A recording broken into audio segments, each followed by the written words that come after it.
This is Project Audion, timeless audio dramas for modern times, created the classic way. Hello, I'm Larry Groby with the Generic Radio Workshop. You know, 3 of radio's greatest juvenile adventure series all came out of one station, located in all places, Detroit, Michigan. Station WXYZ. Yeah, the Lone Ranger, the Green Hornet, and Sergeant Preston of the Yukon all originated from George Trendle's WXYZ studios, first in the Maccabee building downtown and later in the Mendelsohn Mansion. Now, these shows not only ran for decades on the radio, but they had popular television versions as well that many of us remember. Well, there aren't many folks still with us from those thrilling radio days of yesteryear, but Project Audion is delighted that one of them, 94-year-old Chuck Daugherty, still is. He actually was heard on WXYZ with some of these legendary actors and shows. And 70 years later, he's now here with Project Audion to appear again in a lost episode of Sergeant Preston of the Yukon. Before we got started, we asked him for a few recollections of his time at WXYZ. You have 2 studios side by side, the acting studio and the sound studio, with a connecting door and a little built-in square area, walled area. So there's actually 2 doors connecting the 2 studios, and they call that the hole. That's so that if the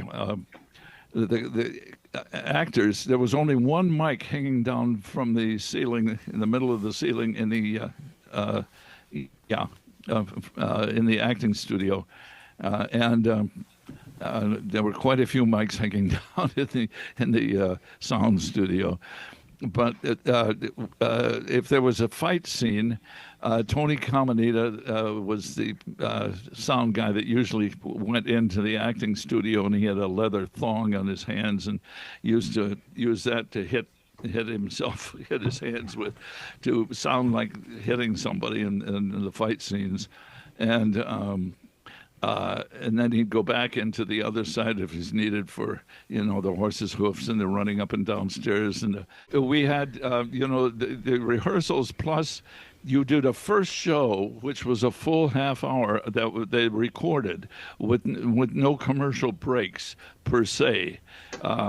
This was they were cut on discs and then mailed out to stations who could put in their own commercials or do whatever they wanted to.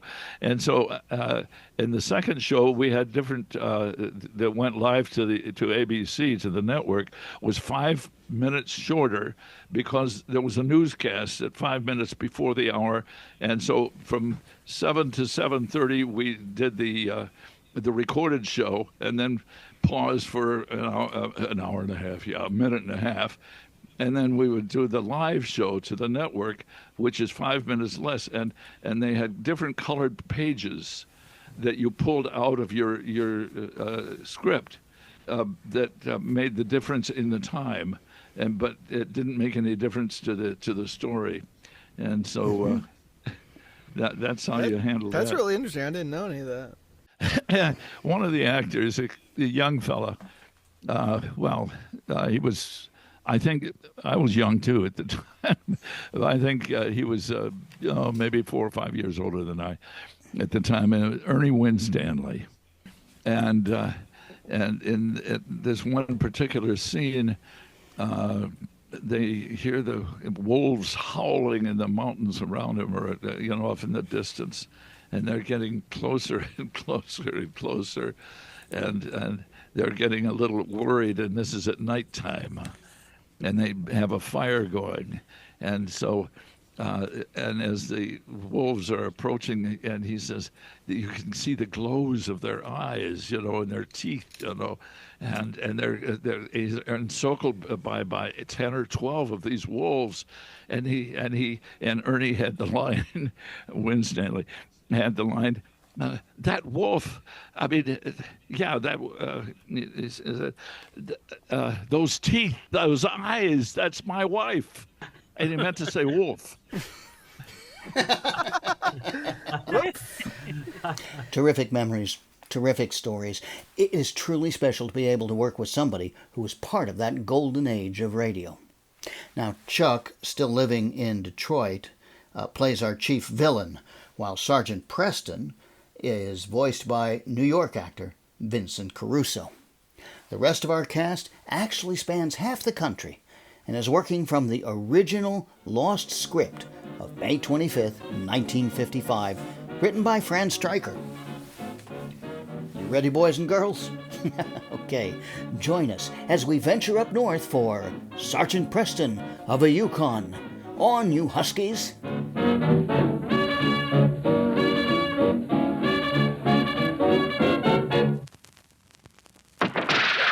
Now as gunshots echo across the windswept, snow-covered reaches of the wild Northwest, Quaker puffed wheat and Quaker puffed rice, the breakfast cereals shot from guns,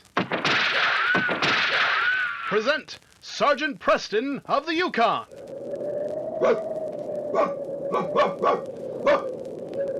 It's Yukon King, swiftest and strongest lead dog of the Northwest, breaking the trail for Sergeant Preston of the Northwest Mounted Police in his relentless pursuit of lawbreakers. On, King! On, you huskies!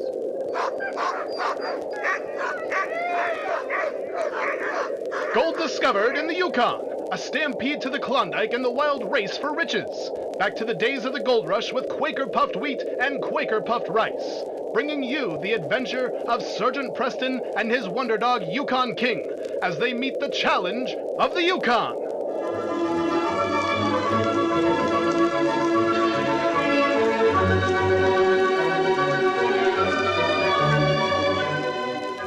There's no one that can make a better cereal than Quaker puffed wheat. It's neat. And when you hear the shootin', you're darn tootin' that Quaker makes the ones shot from guns. Listen, fellas and girls, make every day start out like a red letter day. Treat yourself at breakfast to the sweetest tasting cereal you ever had. Delicious, crisp Quaker puffed wheat or Quaker puffed rice. Say, you don't need a second invitation to breakfast when you have a big bowl full of delicious, crisp Quaker puffed rice or Quaker puffed wheat waiting for you. They're a bell ringer for flavor, toasty, nut-like, and puffed to a crisp. Tender perfection. Stay tuned for a special offer from Sergeant Preston later in the program. But now...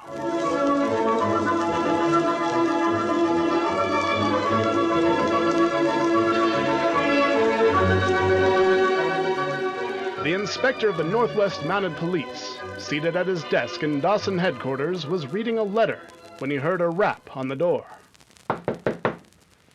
His face became stern, and there was a hard edge to his voice as he called.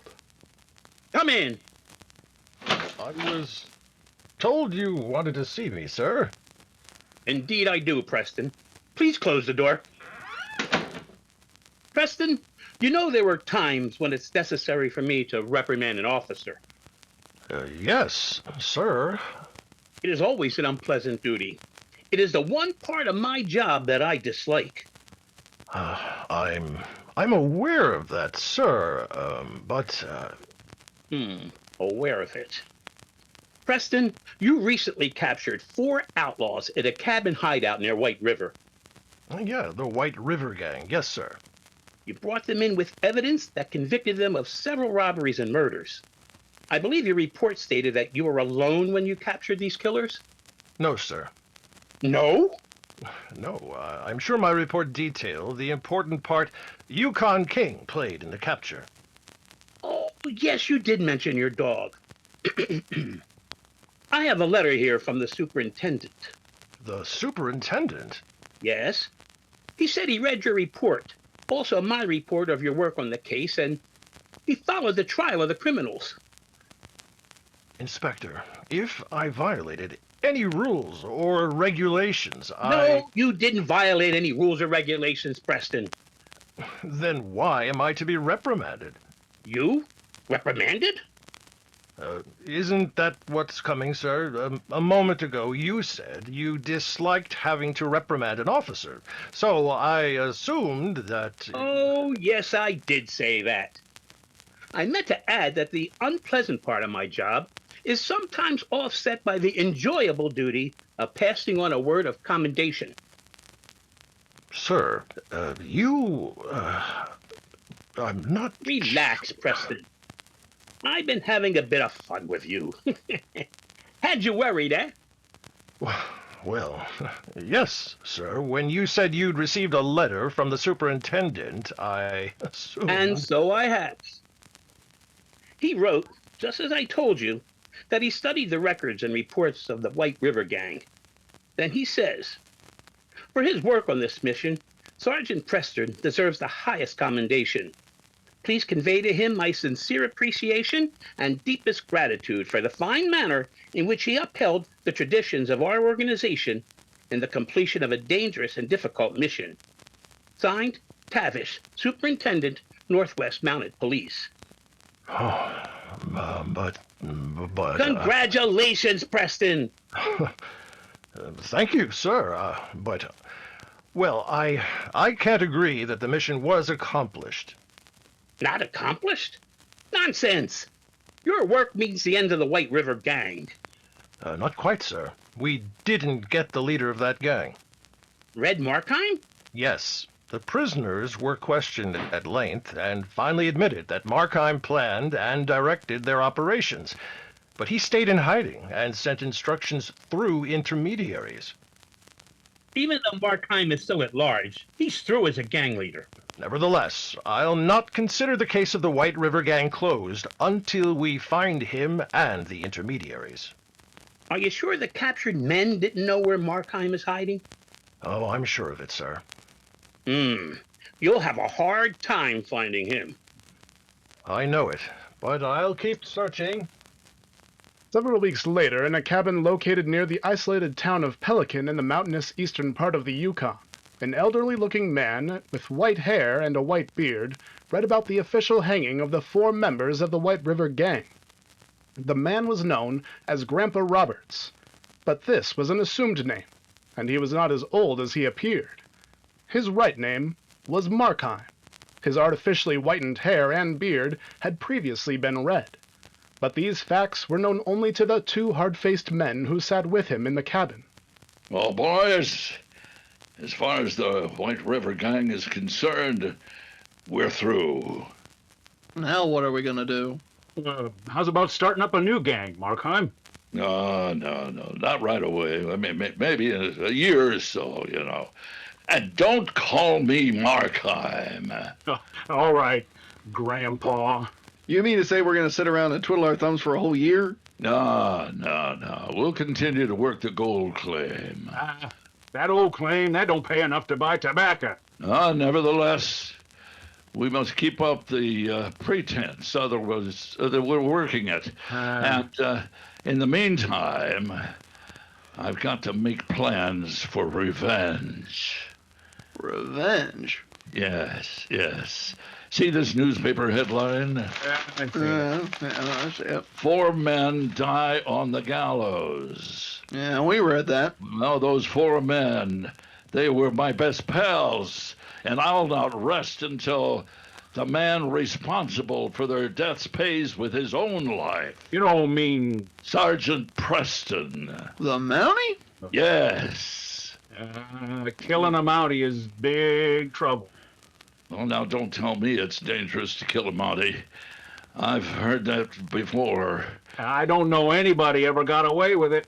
The entire police force has been trying for over a year to find Red Markheim. Handbills have been posted everywhere, and rewards have been offered. But I'm still free. Now, doesn't that prove something? I reckon so, but... Well, it proves that I'm smarter than all the Mounties put together.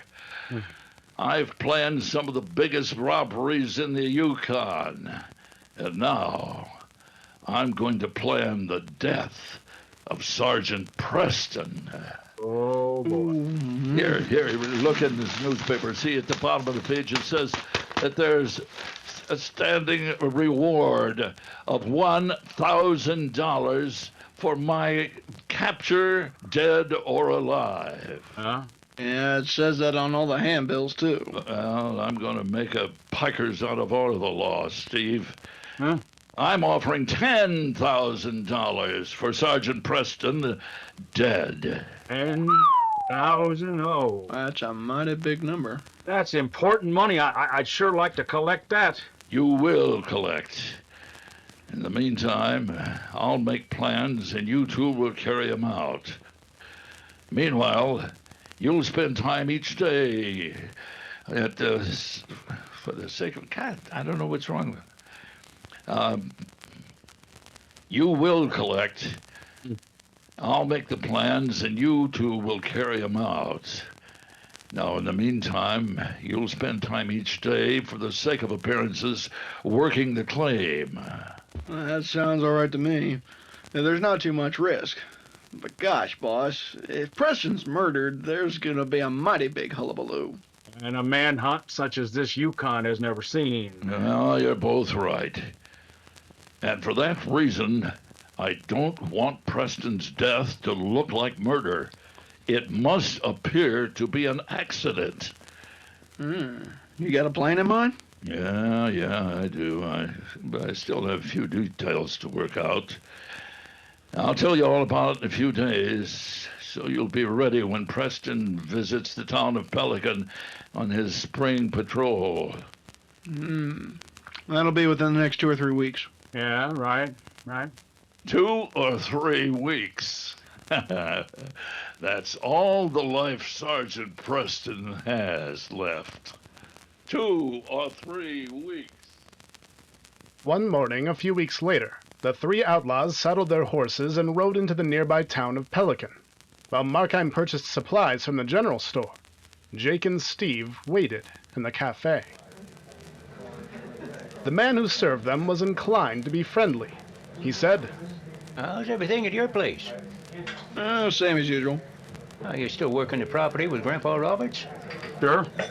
Well, must be paying off if you're still at it. It's doing all right. Anything new here in town, Baldy? No, there's anything happening in Pelican. But I reckon things are booming in Dawson. Yeah? Yeah, now the boats are running again. Why, there's a lot of people flocking into, from the States. According to Sergeant Preston, well, there'll be more newcomers this summer than there were a year ago. Sergeant Preston? Yep. Is he in town?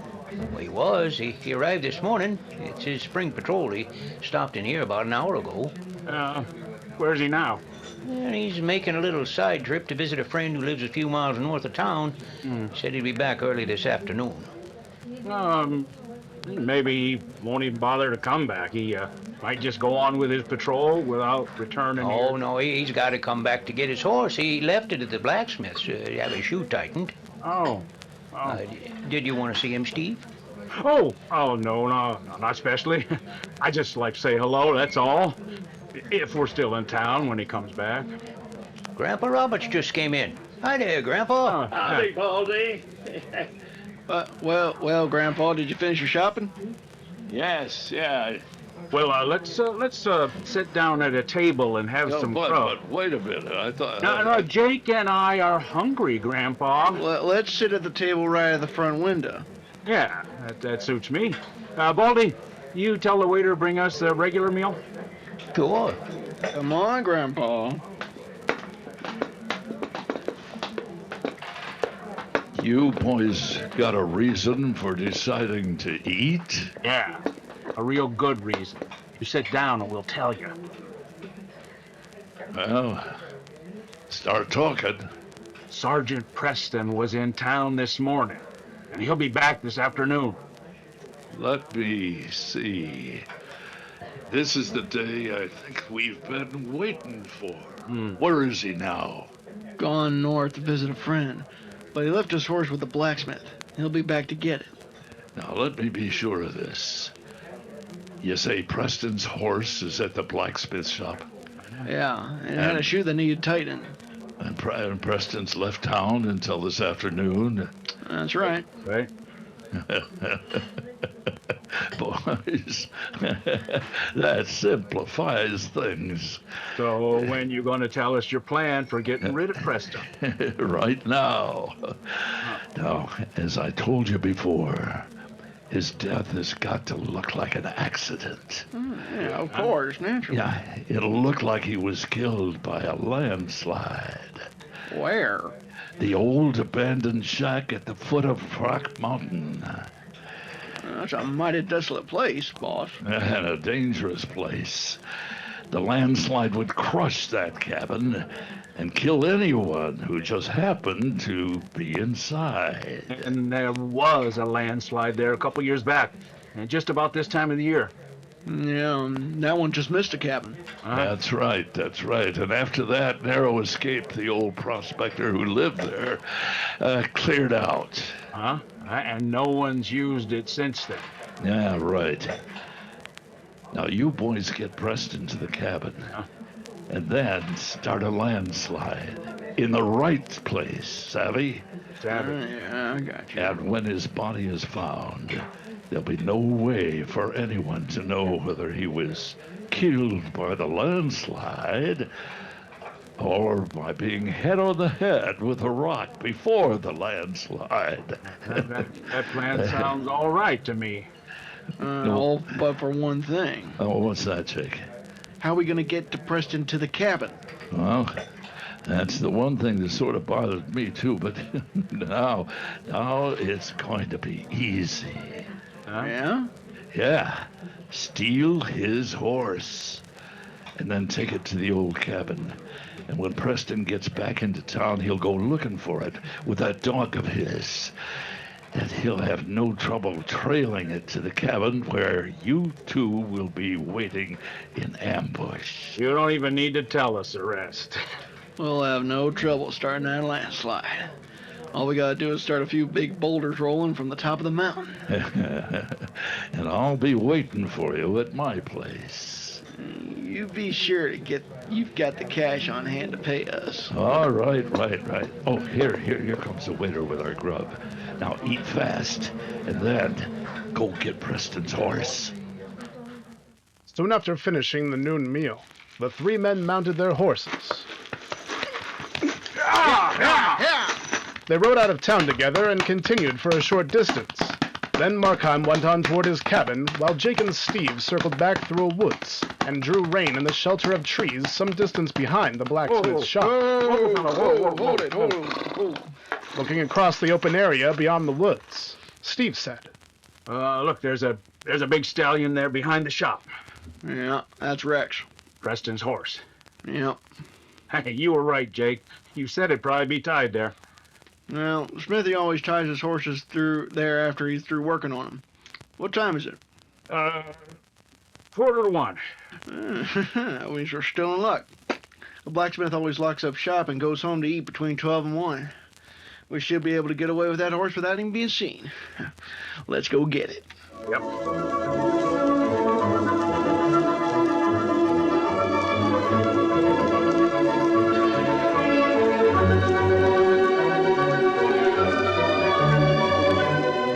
Say, fellows and girls, how good are your ears? Can you tell what something is by just listening to it? Well, we'll find out right now, because here's a little listening test. Listen carefully and see if you can guess what kind of thing makes this sound. Ready? Now listen real carefully. Did you hear that? Can you guess what you heard? Listen again. Fellas and girls, you're listening to the Sergeant Preston pedometer in action, the amazing new device that automatically records the mileage you walk. That's right, the Sergeant Preston pedometer works something like the speedometer in a car, only it tells you your actual walking mileage. Yes, those clicks you heard meant that the pedometer was ticking off every step, turning the countless steps into the miles a person walks. And now, fellas and girls, you can have this wonderful Sergeant Preston pedometer available to you at the end of this program. So get pencil and paper ready right now, and keep listening. At the end of the program, you'll hear how easy it is to get your amazing Sergeant Preston pedometer that actually tells you how far you walked.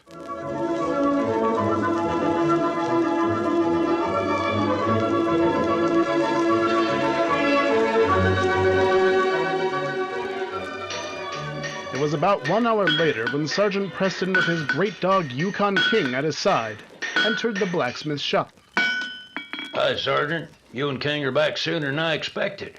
Oh, the trail was in fine condition. We made good time. So, is my horse ready? Sure thing. I tightened the shoe before I went home to lunch. Excellent. Here, this should cover the work. Why, thanks, Sergeant. That more than covers it. That's all right. Well, Rex is behind the shop. This way. Come on, King. Oh, I checked on all the other shoes, too. They appear to be in shape. Oh, good. I always tie a... Hey! Where's Rex? I don't know. What? Well, I tied him right here next to the water trough, but he's not here now. I can see that.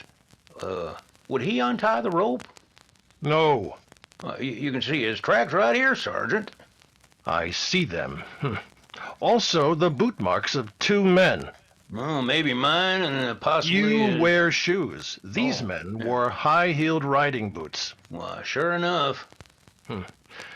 They came from the woods and went back to the woods and took Rex with them. Here, King. Here's the track, King. Get the scent, boy. Find Rex. Let's go! Meanwhile, Rex was tied beside the shack near the base of Rock Mountain. Some distance in front of the flimsy building, Jake and Steve sat on the ground close to a thick stand of brushwood, waiting for Sergeant Preston to ride into the death trap. After a long period of silence, Steve looked at the steep mountainside and said, With all them big boulders up there, it's a wonder to me there ain't been more landslides hereabouts. You think we'll be able to start one without blasting powder? Yeah, I reckon so. All we gotta do is pry loose a couple of the big boulders there and start them rolling down. Steve, Huh? it's been a long time since we leveled Preston's horse. But what about it? I'm wondering if Preston can follow our trail. If he can't, you can bet that dog of his will be able to follow the scent. Preston will be here. I hope so. I can use the cash Red promised us. Yeah. Hey, Jake, I hear a dog barking. So do I. All right, now keep out of sight. I'll look past the brush here. See who's coming. Careful. Don't show yourself. What do you see? A big dog. Might be King. With a Mountie following. It's Preston. Good. Don't let him see you. Get your head back. Yeah. You edge around the far side of this brushwood here so we can keep it between ourselves and Preston. Right. Keep your gun handy, Steve. If that dog discovers us, we'll have to shoot. Now, we got orders not to shoot Preston. Red don't want a bullet in the body. We may have to shoot the dog. Yeah. Ready now. He's close. Concentrating on one thing at a time, King saw Rex beside the shack ahead. Eager to reach the end of the trail, he raced past the brushwood without being aware of the outlaws in hiding, and Preston followed. Went right by us. That was good. Preston's looking at the shack. Thinks the gents who took his horse are inside. Yeah. Let's go, Jake. Yeah. Come on. Get your hands up, Mountie. All right. You hoist them, and you don't try any tricks or we'll blast both you and your dog. Eddie King. Hold it, boy. Don't move now. We got you covered, Preston. My hands are up. Yeah, well, you lower one of them now, real slow-like. You take your gun out of that holster and drop it on the ground there. It's fastened to a lanyard. Yeah, we can see that. You just lift the cord up over your head. You men are piling up a lot of trouble just to steal a horse. We'll do the worrying about that, Preston. Drop the gun. There. That's it. Now keep your hands high and step back. Hold it, King. Hold it, boy. I think there's no doubt that you men stole my horse. For that, I'm placing you under arrest. With both of us holding guns on you? That's good. I'm giving you the chance to surrender. If you don't, you'll face the additional charge of resisting an officer. We're not gonna face any charges of any kind. Preston, turn around and face the other way and put your hands behind your back. Watch the dog, Steve. If he makes a move, shoot him. Right. Preston knew he had no chance of overpowering the outlaws unless he could divert their attention for an instant. He knew he'd have to act before turning his back. Preston, I told you to turn around. Instead of obeying, Preston looked past the two crooks, and his mouth curved into a tight smile. You two should have realized that the blacksmith would feel very badly about the theft of a horse in his custody. He's almost as interested as I am in recovering wrecks. Yeah? You'd better let these crooks know they're covered, Smith. Speak up! The two men involuntarily turned their heads. Take 'em, King! As King leapt at Jake, Preston charged towards Steve and used the side of his hand to strike a chopping blow on the outlaw's wrist. Steve's finger tightened on the trigger. His gun barked, but the shot went wild. Then the weapon fell from his hand as Preston struck again. It was a crushing blow to the jaw. The next was even harder. While Steve staggered back and fell, Preston picked up his gun. You're covered. That dog. Down, King. Down, King. At ease, boy. I'll take over. That dog was... He didn't hurt you. He simply helped me make 2 arrests. Stay right where you are and put your hands behind your back while I handcuff you. Then I'll do the same for your unconscious partner. Watch 'em, King. After handcuffing the men, Preston examined the deserted cabin and the ground around it. When he found the horses of the outlaws tied behind the cabin, he wondered why his own horse had been stolen, and questioned the prisoners. You went to a lot of risk and trouble to steal my horse. Why did you do it? We're not talking. You must have known I could follow your trail. Well, maybe we didn't think of that. Where do you live? Well, what makes you think we don't live here? It's easy to see this cabin hasn't been used for a long time. Where do you live? Look, you got us for horse stealing. You take us to jail if you're going to. No, I'm not going to. Not right now. Before I take you anywhere, I want to learn more about you. Huh? Well, what are you gonna do with us? Leave you here while I make a few inquiries in town about you. Huh? You're leaving us here handcuffed? Hey. Yes, and also with your feet tied together. A short time later, Sergeant Preston rode away with Yukon King running alongside Rex. Jake and Steve were left behind. They sat on the ground with their hands manacled behind their backs and their feet tied together at the ankles. Red's gonna be mighty mad the way we let Preston get us. Lord, especially if he learns how we was fooled by that dang old trick Preston used to get us off guard. Steve, I think we can get away. How? You know, if you move around so your feet are behind your back, I could reach the rope with my fingers and maybe untie it. We'll still be handcuffed. Yes, but we'll be able to stand up and walk somehow, and maybe we can get aboard our horses and ride to Markheim's place. Well, I guess it's worth trying. Red'll have the tools for cutting off the irons. Yeah. Now can you reach the rope? Yeah. We'll make Red give us some cash so he can hightail it to other parts of the territory before Preston knows we're gone. What if Red don't give us no money? He'll do it.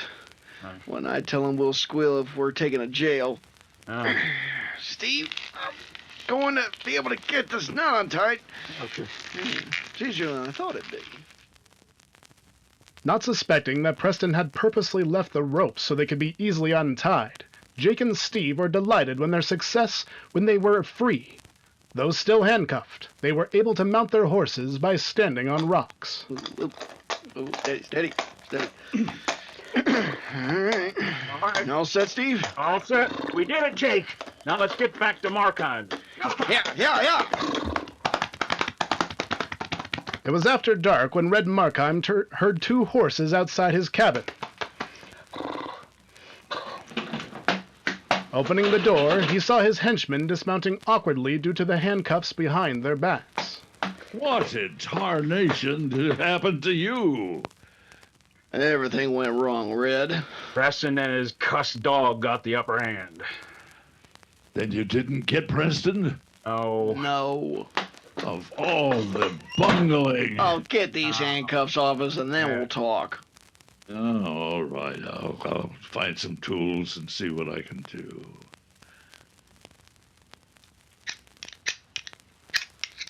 After working with a file for half an hour, Markheim stopped and examined the handcuffs on Jake's wrists.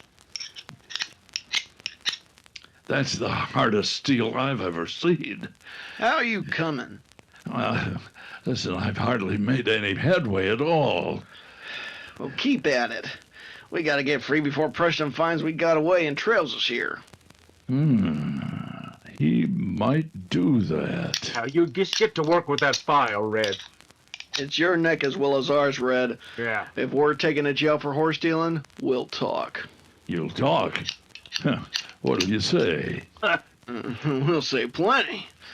We'll tell him we know all about you. We'll tell Preston that old Grandpa Roberts is really Red Markheim.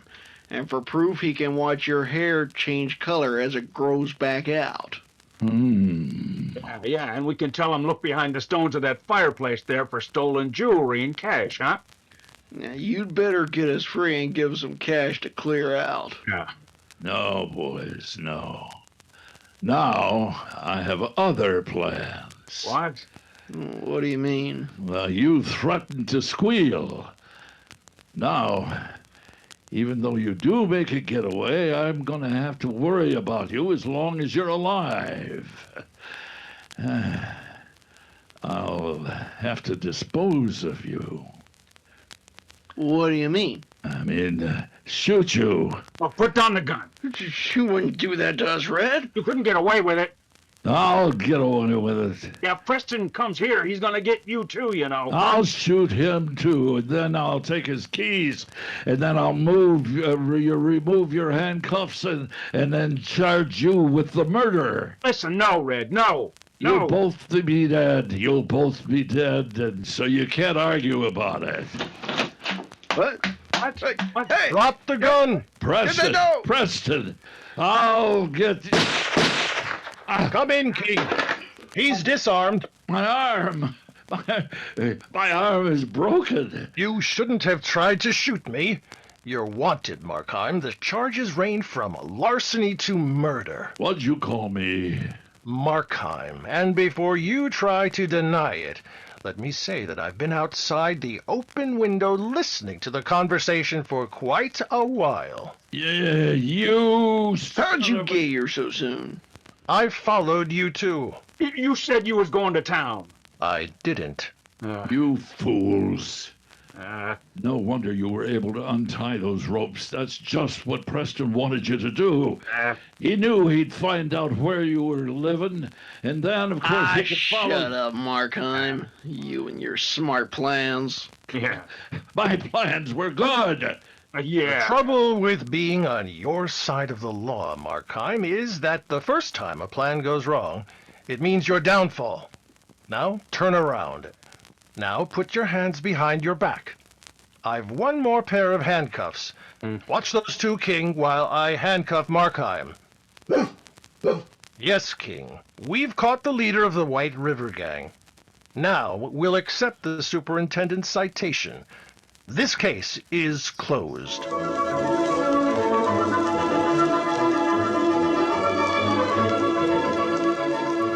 All right, fellas and girls, here's the big news you've been waiting for. Get your pencil and paper ready so you can send in for your Sergeant Preston pedometer right away. But first, listen to these facts about the amazing pedometer. The pedometer is a device that tells you how far you've walked, like a car speedometer tells your father how far he's traveled. This pedometer is made of metal. That means it's sturdy. So you can use it practically anywhere, hiking, camping trips, or in games and sports. The pedometer works automatically. All you do is wear it, and the motion of your walking automatically registers your mileage on the dial.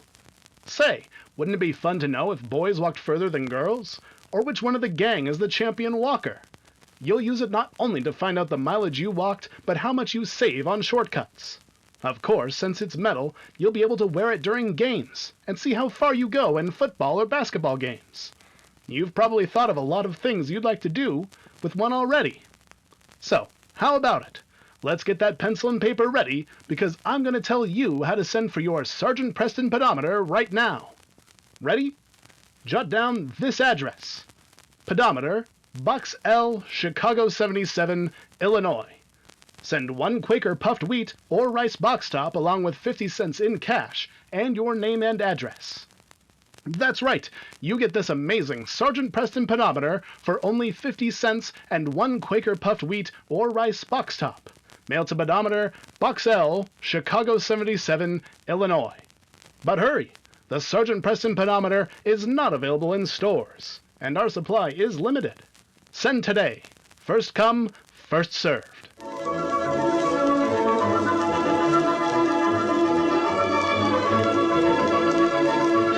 Be sure to tune in to our next exciting adventure. These radio dramas, a feature of Sergeant Preston of the Yukon Incorporated, are created by George W. Trendle, produced by Trendle Campbell Muir Incorporated, and directed by Fred Flowerday. Today's adventure was written by Franz Stryker. The part of Sergeant Preston is played by Brace Beamer. Sergeant Preston of the Yukon is brought to you every Tuesday and Thursday at this same time by Quaker Puffed Wheat and Quaker Puffed Rice. The breakfast cereal shot from guns.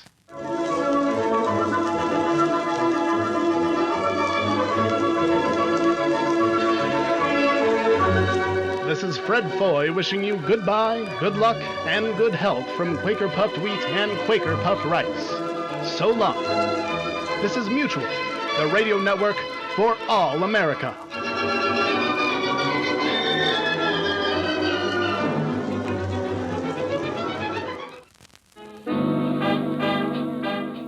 Yes, fellas and girls, this Project Audion case is closed. And Sergeant Preston had only 5 more cases after this one, as the live radio show ended its 16-year run on June 9th, 1955. Well, heard in our recreation today, Vincent Caruso in New York, Chuck Daugherty in Detroit, of course, Hunter Adkins in Baltimore, Maryland, Kyle Bond in the wilds of Oregon, Frank Guglielmelli in Philadelphia, Glenn Haskell in Dodge City, Kansas, Craig Wichman in New York, and from Dallas, Texas, I'm Larry Groby. We hope you enjoyed our recreation, and so you'll give this show a thumbs up and leave a comment. Then tell your friends and check out the scores of other classic audio dramas recreated by Project Audion. Until next time, thanks for listening.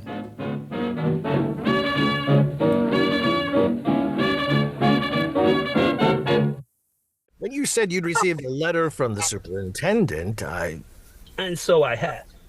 He wrote, just as I told you, that he'd studied the records and reports of the White River Gang. Then he says, for his work on the mission, Sergeant Preston deserved the highest... I was waiting for somebody to do that. Please convey to him... Sergeant Preston's Lonely Hearts Club Band. Oob, oob, gajoob.